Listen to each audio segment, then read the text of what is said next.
nangyari sa EDSA nung mga nakaraang linggo, practice pa lang yun. Etong ginagawa sa Liwasang Bonifacio, may suot na kaming gloves. Pag hindi pa kayo tumino, knockout na ang aabutin ninyo sa amin.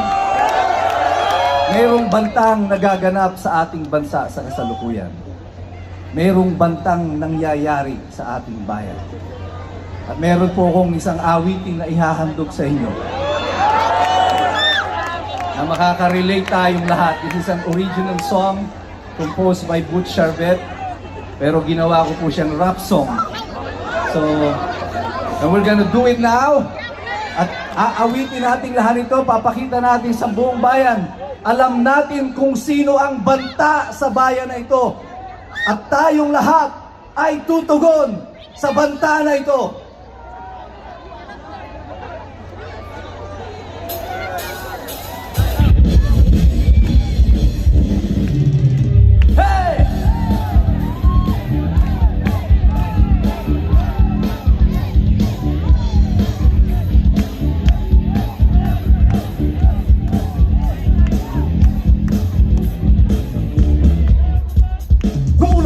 Sa aklat ng kronika matatagpuan isang hari ang hula. May takot sa puso gaya ng sinuman, ngunit walang pag-aalinlangan. Siya'y lumuhod at tumawag kay Yahweh, kanyang ibinukod ang salabay ng edami. Diyos ay tumugunan sa kanya'y sinabi, o sa pagpagkang matakot. Sila'y nagayuno, lahat ay nagpupuri, lahat ay sama-sama pati na ang hari. Patnubay ni Yahweh sa kanya'y namalagi, dahil sa panalangin banta ay napawi. Gising na bayan, tayo'y magkaisa.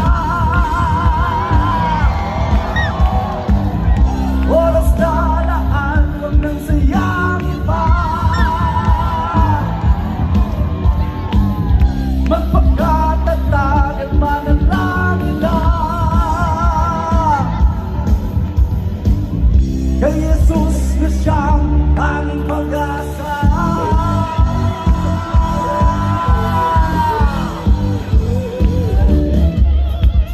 Banda sa ating bayan, ating nalalaman, kahit ang iba ay nagbubulag-bulagan, di mo may natatwa ang katotohanan. Isang araw ay wala ng kalayaan. Sa bayan iwanan, bato ay binabayaran. Mga politiko nagkakabal ng yaman, ilang buhay para sa ukay tatabunan. Bagong bisyari tatayo ng laban. Kawawang bansa kung si Jesus maghahari, walang matutuwa at na masasawi. Ating inabayan, walang pasumali, kukurin ang kaaway, sina'y magwawagi.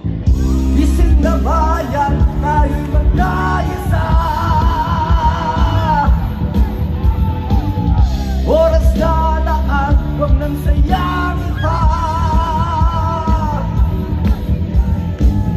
Magpagkatatag at manalangin na kay Jesus na siyang tanging pag-asa.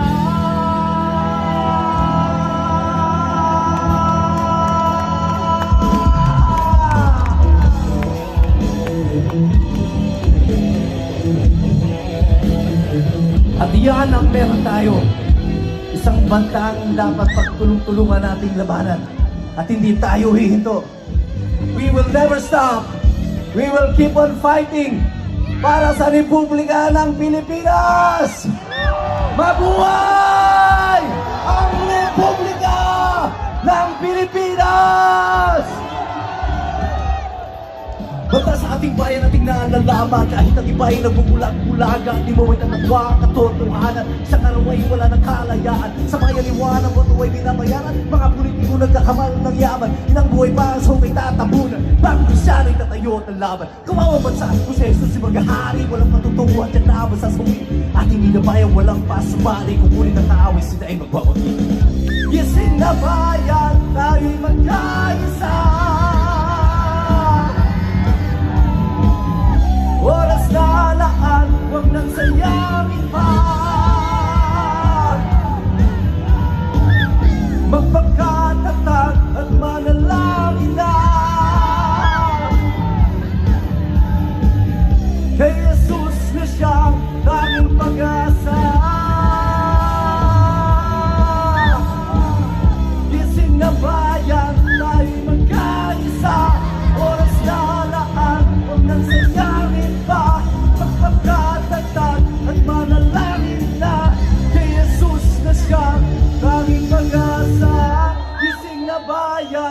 tayo'y magkaisa.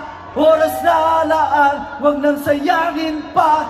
Magpakatatag at manalangin na kay Jesus na siyang tanging pag-asa.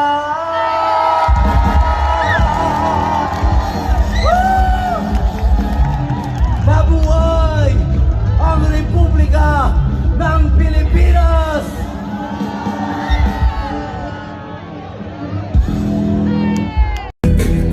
Kamusta ka? Mukhang hindi mabuti. Ang masaganang ani, bakit ngayon ay buti? Bakit ganito Pilipinas? Pili ka na ng Pilipinas. Dami binili lumikas. Ano dami binumikas? Kasi natutuhay niya mga nasa taas sila yung mamangayaan. Nililihis pa katalakay niya mga hugas yung hindi ka mamayan. Ang papakasakit ang mamayan. Pero kung ang pila na ba naman, kung kalakalan, kung na lang ang mamamaraan. Hindi dahil sa personal na interes. Kung walang tinatago, bakit kami maiinis? Kasi imbis masumpukan na ng bansa ang katarungan. Mga naiiwan sa atin ay katanungan. Kung walang tinatago, hindi dapat itago. Ang pagdilitis ay dapat kayan sa mga tao. Taong bayan ang mas dapat na higit na iniisip. Bakit ang taong bayan? Maraming iniisip. Kayong nasa taas, kami nasa baba. Mas malawak ang tanaw, kung nagpapakumbaba. Sa inyo po namin pinagkatiwala ang pag-asa. At sana namin ang gusto namin matamasa. Kainin ang kamay mga kababayan. Itaas yung mga kamay nyo. Panayadik para sa kawalan, dapat ay tiwala ng sambayanang Pilipino. Kaya natin to, Pilipino. Kayo naman. Sariling bayan ang ninanakawan. Nasa na ang perlas ng silanganan. Sariling bayan ang ninanakawan. Nasa na ang perlas ng silanganan. O ang meaning ng nagkakaisang bansa. Pananagutan